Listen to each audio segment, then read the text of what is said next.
In ancient Rome, tampons were made of wool, Indonesians used vegetable fibers, and Japanese women used rolled-up paper. The first commercial tampons were launched in the 1930s, and today women use up to 12,000 menstrual hygiene products per lifetime. But is there a better option? Should you stop wearing tampons? Despite being a completely normal biological process that half the population faces, menstruation is often taboo. The menstrual cycle begins every 28 days on average and repeats from puberty to menopause. Every month, in response to the reproductive hormones progesterone and estrogen, the lining of the uterus grows and thickens, preparing for a potential pregnancy. However, if pregnancy doesn't occur, progesterone drops and the thickened lining sheds. The menstrual flow is a combination of this uterine lining and blood from the arteries in your uterus, which is a unique trait as few other species menstruate at all. In every other mammal other than humans, primates, bats, and the adorable elephant shrew, the endometrium only thickens in response to getting pregnant. During menstruation, 30 to 90 milliliters of fluid is lost, and 81% of women use tampons as the primary method to absorb this blood, at times in combination with pads. Tampons use exceptionally absorbent materials like cotton and rayon that interact strongly with water. And while cotton and rayon are biodegradable, the rest of the tampon isn't, contributing to 300 pounds of waste in a woman's lifetime. The materials also provide an environment that the bacteria Staphylococcus like, which can lead to a rare but potentially fatal disease known as toxic shock syndrome. As menstrual blood adds neutralizing proteins to the vagina, which are normally more acidic,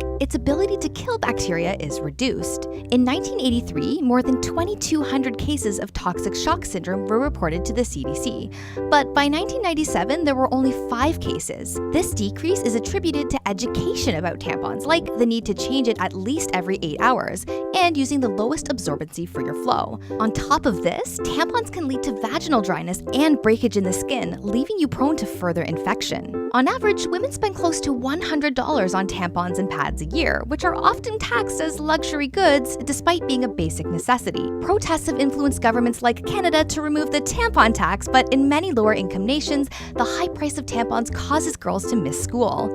In South Africa, 9 million girls ages 13 to 19 miss school because of a lack of menstrual hygiene products or facilities to change them throughout the day. One alternative solution to tampons is a menstrual cup. It's a non-absorbent, reusable barrier cup that collects blood. The cost of the cup is significantly less than tampons and is reusable for multiple years. It can also be worn for 12 hours, meaning women can change it at home as opposed to school or work, and it creates substantially less environmental waste. In a study where women aged 19 to 40 who had previously used tampons as their main method were given menstrual cups for 3 cycles, and 91% said they would continue to use the cup and recommend it to others despite the learning curve. Period blood could also save your life. Scientists are developing diagnostic tests that women can use at home to monitor early signs of cancer, reproductive diseases, STIs, and endometriosis using their menstrual blood.